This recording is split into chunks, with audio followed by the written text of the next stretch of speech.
Hello, everybody. Welcome back to the Collective. I am Dale Salvador, and this is King Gizzard and the Lizard Wizard. I forget what it's called. Pentadragon Apocalypse or some shit. I don't know. It's a long. It's such a long name. It doesn't even fit on a half the things I look it up on. It's always cut off by something. For some degree. Point is, new album. Well, new-ish. It's been out for a week now. The, this is the only band where as much as I try to listen to their stuff, they're releasing stuff faster than I can listen to it, which is unfortunate in the best way. Um, this album is another album from the legendary everything band King Gizzard and the Lizard Wizard. They've done everything from psychedelic rock to surf rock to jazz, like jam bandy stuff, to excuse me, sorry, to electronic EDM based stuff, to thrash metal, to folk, to everything. They've done everything. And this is another adventure into their thrash metal sound. Um, I don't know how to really say it. It's so um, damn it. So the first single, Gila Monster, I've known for a while since it came out, which was really really good. I like that one a lot. And then the second single, I think Dragon, I listened to it once, and it was alright. I completely forgot it.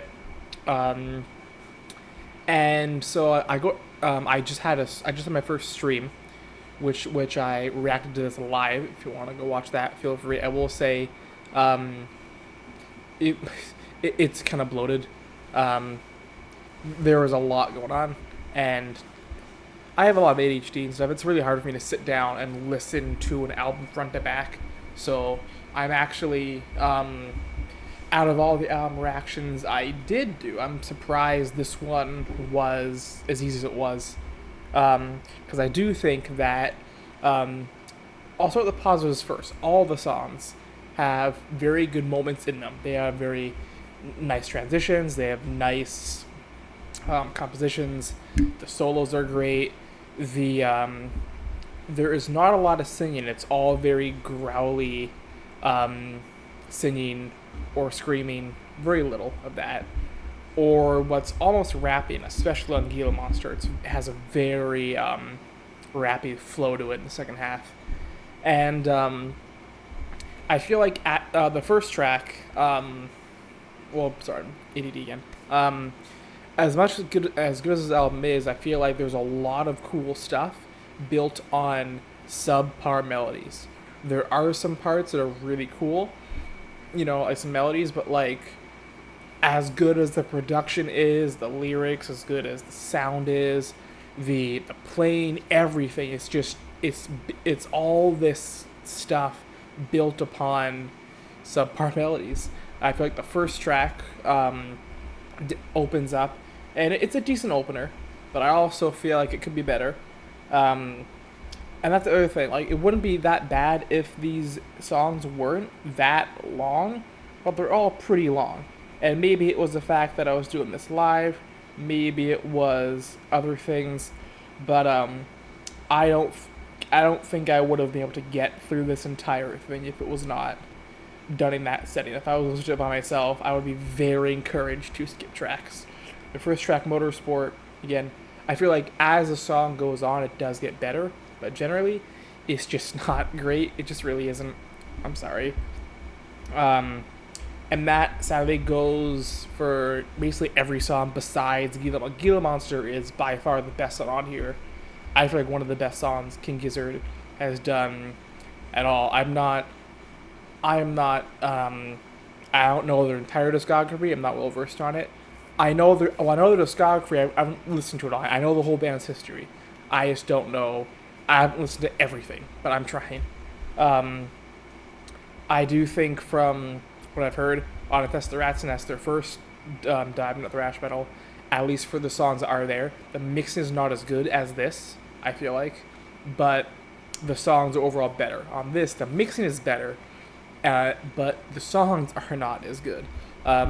There is a lot of songs where I will say where the album shines the most is during the calmer sections where they almost sound a bit Tool-esque, where the guitars are riffing a bit and the drums get way more tribal and way more rhythmic than usual.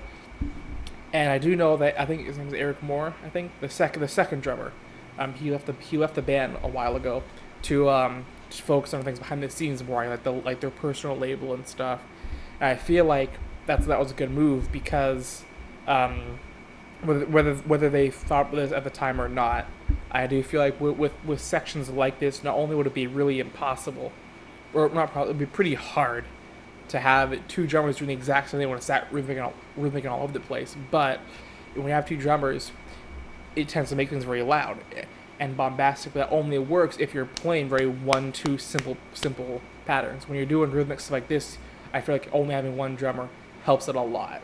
And I feel like they could definitely apply this to their other styles, like the more jazz, jam bandy stuff, even their electronic stuff to a degree. It could be cool. But those are probably the better parts of the album. But the riffs are just, some of them are good. A lot of them are kind of unfortunately. If you're not paying attention to it, if it's like a background noise, it's great. But if you're sitting down like me and listening to it and pay attention and trying to break it down, then yeah, the riffs just aren't good. That being said, you can put this album on at any point and it'd be great. It definitely feels like thrash metal. It definitely does. It's definitely engaging. There's a lot of cool time signature changes here and there. There's some tempo changes here and there. Even then, I feel like it's mostly the first half. As the album goes on, the songs get weaker, and the things that are interesting also tend to happen less and less. Like the last two songs are the longest of all of them, Dragon and Flamethrower, and although they were great, they had the least amount of stuff going on, at least that it stood out. But at that point, I was also checking out a lot. I was not exactly in it. It was really hard. That being said, I do have ADHD, so if a song's not good right away, I'm not gonna be wanting to listen to the whole 10 minutes of it. But maybe other people can give them a chance. Maybe they'll find better, because I think Dragon is nice. Lots of double bass and bass drums, foot pedals, and they have some cool parts. But again, like I feel like some of the songs are bloated, and I feel like in general, like I keep saying, this album on its surface is fantastic. But once you pay attention, it's like these riffs aren't that great. The lyrics are not the lyrics. The vocal melodies aren't that great.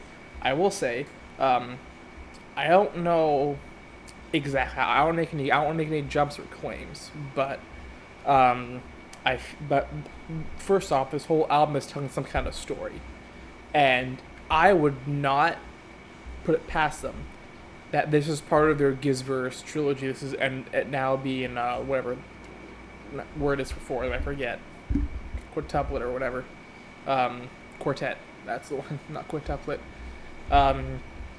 Because at least for Murder of the Universe, they're talking about this entire Murder of the Universe, and what this seems like is not only is it for certain tracks like Motor Spirit a nod to climate change and the effect that fuel and all that kind of stuff has on it, but also, from what I would gather, this might be what was going on one of the planets during. I don't know. I wasn't reading the lyrics the full way through.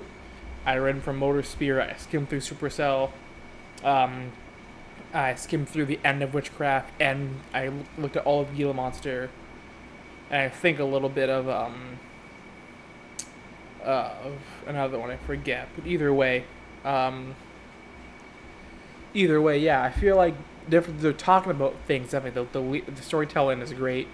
I just feel like under the surface, the album's really lacking, and for me, it was really hard to get through. I feel like Gila Monster and a lot of tracks on Infest the Rat's Nest do prove that they can do this sound, and I feel like with their Tool-esque patterns of the more rhythmic drums and all that kind of stuff, I do feel like if they put those together and just did some better songwriting next time, they could definitely make something really, really impressive. But this wasn't it. It just wasn't. I feel like it's like the Sleep Token thing. again, where I feel like with Sleep Token, the new one that just came out, it was polarizing because of the fact that there's all these different viewpoints, right? Certain people will listen to it from an engineering perspective, or a casual listener's perspective, or a critic's perspective, or a guitarist's perspective, etc., etc. And people that were casual listeners or had no knowledge or experience with certain production things, found it great. They really loved it. I do too, as a casual listener. When you break down what they're doing, yeah, I kind of get the Imagine Dragons complaints, but point being, I feel like this is one of those where I feel like if you're gonna listen to it, sitting down and like really breaking down every riff and all that kind of stuff isn't gonna be a fun time. But if you're gonna just put it on and just jam out and listen to it casually, yeah, it's pretty great. It's pretty stellar. I just think that if I'm gonna listen to King Gizzard do thrash metal, I can listen to Rat's Nest and get pretty much the same. I mean, I will say that like this album has its own unique flavor to the thrash metal stuff they were doing before. Again, it's more polished. There's some more tribal elements going on. It's not the exact same. So there's different flavors. And again, I like what they're doing here. I just wish it was executed a bit better. I'm feeling maybe a 5 out of 10, maybe. It's really hard for these albums because like on one side it's really good, on the other side it's really not good. But I'll probably say a 5 if you want to listen to any of the songs. That's the other thing I forgot to mention, that for the song Converge, there is a demo of that song out from a while ago on their demo tapes 3 and 4, and it's just 2 minutes, and that is phenomenal. It's great. And the one on the album is almost 6.5 minutes, and half of the demo version they cut out and didn't put on here. And not only is that part on here, but the rest of most of the song is just kind of boring and whatever. And then until like the drop into that part is great, that's near the end of the song. And then they don't play the other part of the demo that was really good. So I don't know, I found that really weird. But the part they substitute with was not bad. I just feel like, if I'm gonna listen to Converge, I'm gonna listen to the demo. I'm gonna listen to the demo version because it is on an album. It does have good quality. I guess maybe I'll warm up to some of these songs later on with some more listens, like Dragon, maybe Converge. But right now, I don't know, man. The only song that's a good takeaway here is Gila Monster right now. I'm feeling a 5. I'm gonna say a 5. Probably 5 or 4. I'll say 5. I'll be generous. Alright, that's gonna do it for this. Alright. See you guys later.